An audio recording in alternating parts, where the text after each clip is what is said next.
Ayan, good day. So dumating na yung crankshell natin na in-order last October 8. So eto pang Sniper 150 version 2 na crankshell ngayon dumating, no.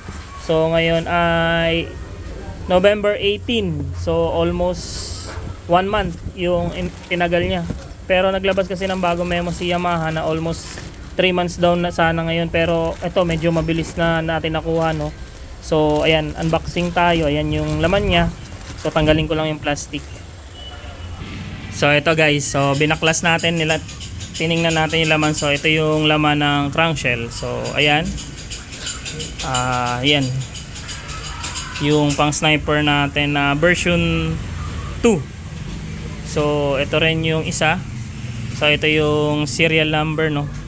So pag-order pala ng crankshell mga boss, so kailangan natin ng papers, no. So tatabasin natin tong engine serial number, and then original photocopy ng ORCR. So and then yung payment para makuha natin yung or maka-order tayo nito sa planta, kasi eto kung ano yung engine serial number nyo, yun pa rin yung gagamitin.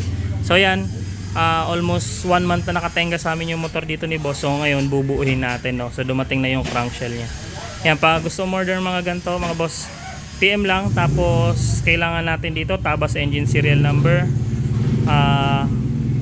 original photocopy ng ORCR, tsaka yung payment. So yan, Yamaha Sniper 150 version 2 crankshell.